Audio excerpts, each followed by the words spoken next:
All right, let's set the scene. Imagine it's the 14th century in Anatolia. The big Seljuk Sultanate, it's gone. It's crumbled, leaving this massive power vacuum. And all across the land, you've got these small principalities. They're called beyliks, all fighting each other, all trying to come out on top. It's a messy, ambitious, and pretty brutal time. And out of all this chaos, well, that's where one of the world's greatest empires is about to be born. But before the Ottomans became the Ottomans, they had some serious competition. We're talking powerful, sophisticated rivals. And maybe their biggest and most forgotten competitor was a powerhouse known as the Germiyanids. Their story has been hiding in plain sight. And believe me, it kind of flips the script on what we think we know about the birth of the Ottoman world. For a good chunk of time, the Germiyanids were the top dogs in Western Anatolia. From their capital in Kütahya, they had armies that were minting their own coins. They controlled huge territories. For the early Ottomans, these guys weren't just some other tribe on the block. No, they were the established power, the one you had to respect and maybe even fear. But then, if you start digging into the old historical records, weird things pop up. Little comments from travelers, strange ways of naming things, and some, let's just say, controversial religious links. And all these little breadcrumbs start to suggest that the standard story, that the Germiyanids were just another Turkish tribe, well, that story is nowhere near the whole picture. So our investigation is going to start with the most basic clue of all, their name. What does Germian actually mean? Because the answer to that question unlocks a whole hidden history. Okay, so check this out, because this is a really big deal. Most of the beyliks were named after their founding leader. So the Ottomans were the Osmanoğulları, the sons of Osman. The Karamanids were the Karamanoğulları, sons of Karaman. You get the idea. But the Germiyanids, they're different. The people writing at the time called the ruling family the sons of Alişir, but they called the state and the people the Germiyanlar. This is a huge clue. It means the name Germiyan wasn't about the rulers at all. It was there before them. Right? So if it's not the family's name, then where did it come from? What on earth was it describing? Well, a lot of recent research, especially from a scholar named Rahman Thirin, points to a pretty surprising answer. The word is most likely Kurdish. In the Kurdish language, Germiyan means something like a warm place, or the lowlands, or more specifically, the winter pastures where nomads would take their herds. And this slide just illustrates it perfectly. For the nomadic cultures in eastern Anatolia, this was everything. You had the Germiyan, the warm lowlands for the winter, and the Zuzan, the cool highlands for the summer. This wasn't just geography, it was the entire rhythm of their lives.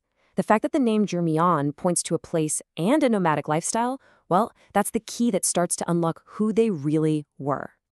But this is where things get even more complicated and a lot more controversial. Because this geographic clue points to some really contested ideas about their ethnic and even their religious identity. Okay, so get this. In the 14th century, the legendary world traveler Ibn Battuta is passing through Anatolia, and he writes down this just explosive rumor he hears about the Germiyanids. He says people claim they descend from Yazid, the second Umayyad caliph. Now, you have to understand, for a lot of Muslims back then, Yazid was a villain, a deeply hated figure in Islamic history. So this wasn't just some idle gossip. This was a huge deal. So why would anyone even say that? Well, it turns out that back in the Germanids' original homeland, way out in eastern Anatolia, there was this religious movement called the Adawiya order. And this group, they actually revered some figures from that old Umayyad dynasty, including Yazid. And today, we understand that this Adawiya order was the direct ancestor of the modern Yazidi faith. So what are we to make of all this? Well, scholars basically have two main theories on the table. Romain Thurin suggests the Germiyanids were this big, multi-ethnic mix. Kurds, Turkmen, maybe even Arabs, some of whom followed this proto-Yazidi faith and migrated west. But another scholar, Ibrahim Chikan, thinks they might have been an indigenous Kurdish group from western Anatolia all along, maybe descended from ancient peoples who had their own faith he calls Ezdani. But either way you slice it, both theories are pointing to an origin that is definitely not mainstream Turkish. Okay, so you might be thinking, fascinating story, but kind of obscure, right?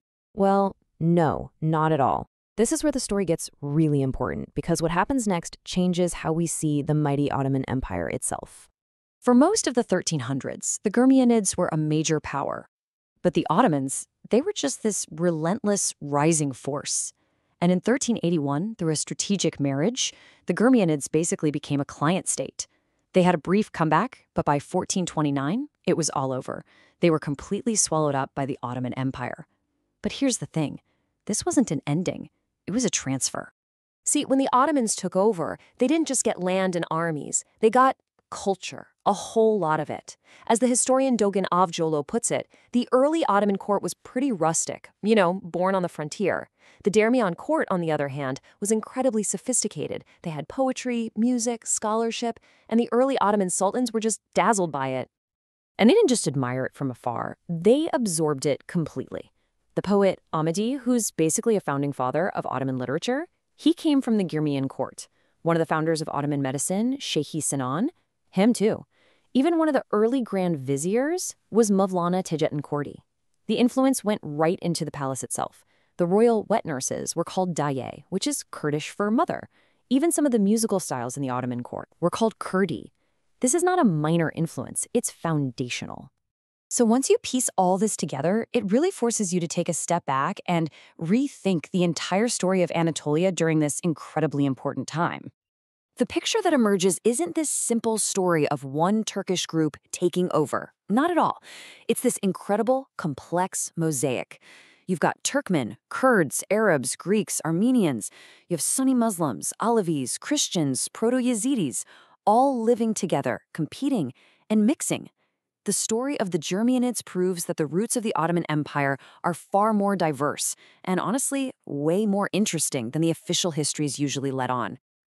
And that really leaves us with one last big question, doesn't it? Empires love to tell a simple story about themselves, that they were destined, monolithic, pure. But how many of them really were built just like the Ottomans, on the forgotten foundations of their sophisticated rivals, absorbing their culture, their people, and their secrets, until that more complex history was almost completely erased?